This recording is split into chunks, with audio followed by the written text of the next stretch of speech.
안녕하세요. 복일교회 이명기 목사입니다. 오늘은 시편 33편 묵상입니다.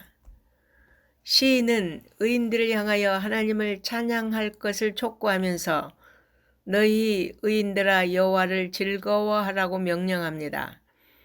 이는 여호와를 기뻐하고 즐거워하는 것이 의인에게 있어 선택사항이 아니라 의무사항임을 보여줍니다.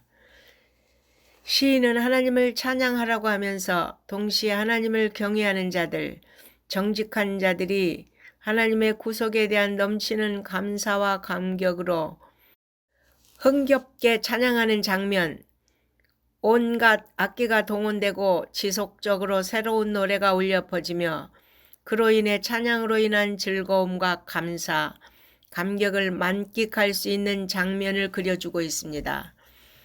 마치 오케스트라와 성가대가 조화를 이루어 하나님께 웅장한 찬양을 올려드리는 장면을 연상케 합니다. 먼저 시인은 여호와의 말씀이 정직함을 찬양합니다. 하나님의 말씀에는 거짓이 없다는 것입니다. 특히 하나님의 백성인 이스라엘과 관련해서 생각해 볼 때 하나님은 그들을 향해 말씀하신 언약을 하나도 어기거나 빠뜨리지 않고 다 지키고 이루어 주셨습니다.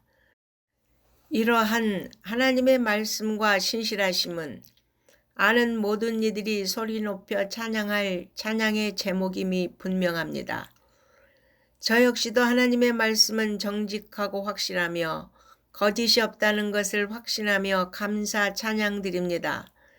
그 말씀 믿고 기도하고 순종할 때 언제나 말씀대로 이루어 주셨습니다. 할렐루야! 또한 하나님은 정의와 공의를 사랑하시는 분이라고 소개합니다. 그러나 하나님께서 공의로만 세상을 다스리시는 것은 아닙니다. 하나님께서 공의로만 인간을 대하시면 이 세상에 하나님 앞에 설 수 있는 자는 아무도 없을 것입니다. 공의의 하나님은 또한 한량없는 인자를 그의 백성들에게만이 아니라 세상 전체에 가득 차도록 베푸십니다. 이러한 하나님의 공의로우심과 정의로우심, 그리고 인자하심에 대한 하나님을 아는 자는 그분을 찬양할 수밖에 없다는 것입니다. 공의의 재판장 되신 하나님이 살아계시기에 우리는 악인의 잠깐의 형통을 보고 부러워하고 낙심하거나 근심할 것이 없습니다. 기도하며 주님의 때를 기다리면 하나님은 악인들의 결말을 부끄럽게 하실 것입니다. 신실한 믿음의 성도된 우리는 오직 하나님 앞에서 그분의 자비하심을 힘입고 정직하고 겸손하게 주님만 붙잡고 감사와 찬양하면 최후 승리를 안겨주실 것입니다. 또한 시인은 여호와의 말씀으로 하늘이 지은 바 되었고 삼라 만상이 하나님의 기운으로 이루어졌다고 선언하고 그 모든 만물을 아름답게 조성하시고 통치하시는 하나님의 절대적 능력을 찬양하고 있습니다. 시인은 여호와로부터 선택의 은혜를 입은 사람들, 그리고 여호와를 자기의 하나님으로 섬기며 살아가는 사람은 복된 사람이라는 감격스러운 선언을 하고 있습니다.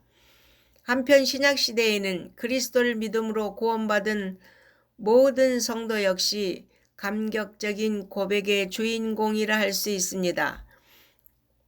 시인은 여호와께서 인생 모두를 감찰하시고 당신을 경외하는 자들을 구원하심을 찬양합니다. 시인은 본시에서 여호와 하나님을 찬양해야 할 당위성을 깨닫고 백성들에게 강력한 찬양 촉구를 할 뿐 아니라 본인 스스로 하나님을 의지함으로 하나님 자신을 기뻐하게 되었다고 고백하므로 가장 근원적이고 참된 기쁨의 이유가 하나님 자신임을 밝히며 지속적으로 하나님을 찬양할 것임을 선언합니다. 실로 하나님은 당신을 의지하는 자에게 좋은 것으로 베푸사 그 소원을 만족하게 하여 주시는 분입니다. 오늘 시인은 성도들이 하나님을 찬양해야 할 이유를 아주 분명하게 말하여 주고 있습니다. 우리가 진정한 성도라면, 하나님 앞에서 정직한 사람이라면 우리는 하나님을 찬양할 수밖에 없습니다. 입에서 하나님에 대한 찬양이 자연스럽게 흘러나올 수밖에 없습니다. 여러분은 하나님을 찬양하지 않고는 견딜 수 없습니까? 여러분의 삶 가운데 늘 찬양이 흘러 넘치고 있습니까? 여러분 모두가 그러한 성도가 되기를 바랍니다. 저는 호흡이 다하기까지 날 구원해 주시고 인생의 고비고비마다 항상 지켜주시고 함께해 주신 우리 주님을 진심으로 사랑하고 목소리 높여 찬양하기를 소원합니다. 너희 의인들아 여호와를 즐거워하라. 찬송은 정직한 자들이 마땅히 할 바로다. 아멘.